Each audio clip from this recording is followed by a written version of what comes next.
Yo, what's up guys, Made Pellier, and I'm back bringing round 4 now with the Pokemon UK Regional that I did in fact attend, and this is my round 4 game versus Daniel McCarthy. So currently my record does in fact stand at 2 wins and 1 loss, as well as my opponent who also has a record of 2 wins and 1 losses coming into this game. So before I actually talk about the battle itself and getting into the team preview, I'd just like to say that Daniel McCarthy was a fantastic guy to meet. He really was a great guy. Everyone who I did in fact meet at the regional were all great and really nice, and but in particular Daniel was he had a fantastic personality. We was talking a lot before the battle, and yeah, he made it comfortable for me. He was praising me a lot and really making me feel happy, considering that I'd only just this is the first ever regional I've ever attended, and yeah, so the praise that he was giving me was really nice coming into this. So I was really looking forward to an enjoyable battle versus Daniel.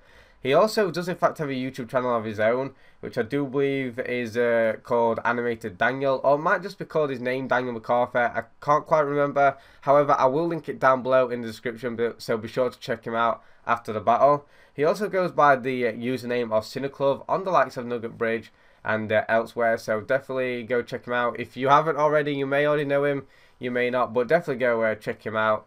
So looking at the team preview, I'm actually obviously running the team at the top of the screen, which is the Mega Salamence team, consisting of Mega Salamence, Clefable, Heatran, Tracheon, Rotom, and Ludicolo. You guys should be familiar with my team by now. Of course, we are into round 4. And look at my opponent's team. He's running some unusual threats. Definitely some threats that do in fact catch me off guard. Not necessarily catch me off guard, but definitely take my attention before going into the game. So his team does in fact consist of Metagross, potentially his Mega, Darmanitan, which is really unusual. I don't quite see Darmanitan a lot. He also has a Thundurus, which is pretty standard. Hydreigon, again quite standard. He has a Venusaur, also another potential Mega, or maybe so he could potentially run in a dual Mega team, or it could just be running a Tech to counteract Sun. And finally, at the end, the Meowstic. So the 2 Pokemon that definitely catch me off guard is in fact his Darmanitan, which isn't used a lot in VGC, to be perfectly honest, and of course his Meowstic, as it does have the ability to disrupt my team. So they're the 2 things I'm kind of watching out for, and of course everything else that he does in fact have on his team is relatively standard, so I should be able to play around that rather easily. But nonetheless, let's just get straight on into this battle, shall we? So I'm actually going to decide to lead off with my Tracheon and my Rotom, as my opponent is in fact going to decide to lead off with his Meowstic and his Thundurus. So a couple of options of what I might expect my opponent to go for. The Meowstic of course does have the ability to fake out and of course disrupt with its Prankster, and he also has the ability to go for a T-Wave onto my Tracheon with his Prankster Thundurus, so lead off with his double Prankster. So I'm expecting to target down my Tracheon, as it is the bigger threat, as I can just fire off Rock Slides, super effective Rock Slides onto the Thundurus. So I'm expecting a fake out and potentially even a T-Wave onto the Tracheon, as there is also the potential I'm in fact running a Sash with the way I laid out with Tracheon, of course, which I am, but my opponent doesn't know that yet.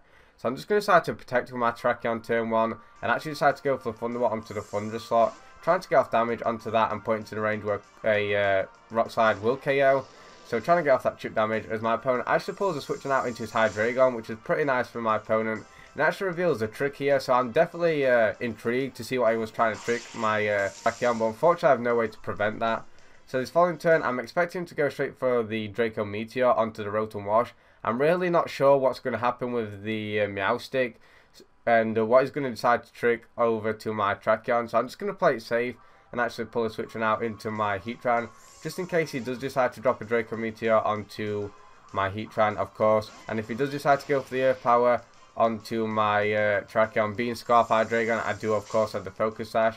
So as you can see, my opponent actually reveals a Protect, revealing his not in fact choice, which is fantastic to know, as my Tracheon will outspeed, and actually tricks over the Full Incense onto my Tracheon, which I was really confused by, as I had no idea what actually Full Incense did leading into the battle. I do however believe, I did in fact research after the battle, I do however believe it affects priority, which I find strange on a Meowstic.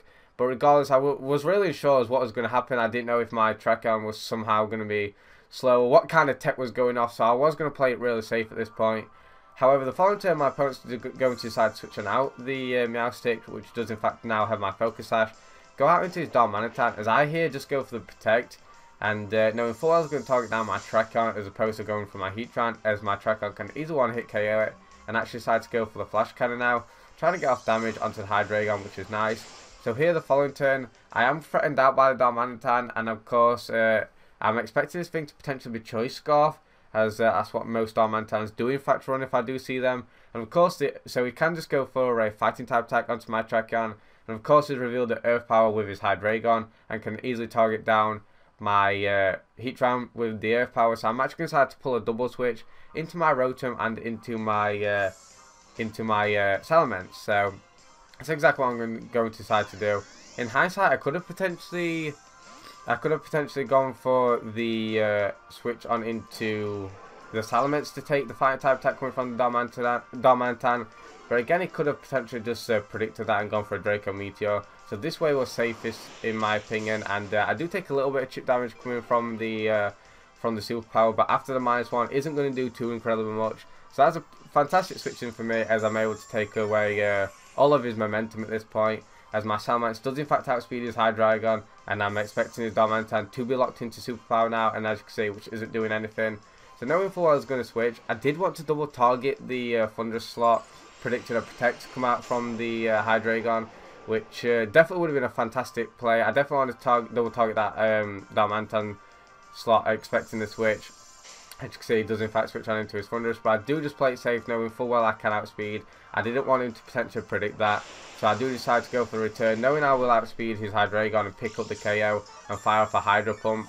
So here this works out fine anyway, as I didn't need to over aggressively predict the following turn, as now my opponent cannot protect with his Hydreigon, and basically I'm going to be forced to take a T-Wave, which I'm fine with, as I can potentially pick up a double KO by going for the return onto the Hydreigon and a secondary Hydro Pump onto the Thunderous, picking up a double KO. So that's the play I'm actually going to decide to go for, as my opponent does just go for the expected T-Wave. I cannot really avoid this, but at the same time I really don't mind, and just going to go for that return now, picking up the KO onto the Hydreigon, which is fantastic for me. Of course I did have my Tracheon in the back, but at the same time it was also in the back of my mind. I had no idea what Laxing Sense did, but as you can see, I unfortunately missed a Hydro Pump onto the Thunderous, which is pretty miserable for me, as my opponent's going to get a free switch out into the into this thing, the Meowstic. So just going to pull a switch on out into my Heatran now, not wanting to take a Hidden Power Ice coming from the Thunderous, and trying to go for the Hydro Pump onto the Thunderous now. But I wasn't actually expecting my opponent to go for a Trick. I was actually expecting my opponent to go for a Fake Out. But as you can see, he's actually going to decide to Trick over Focus Sash onto my my Rotom, which of course is otherwise useless, and actually get lefty. So that was a decent play by my opponent, but it's not going to be able to stop me from firing off a Hydro Pump, as I do land it this time and pick up the KO onto the Thunderous. So here my opponent is now down 2. I am 4-2 up. I'm in an extremely advantageous position, as my opponent's last two are Darmanitan and Meowstic.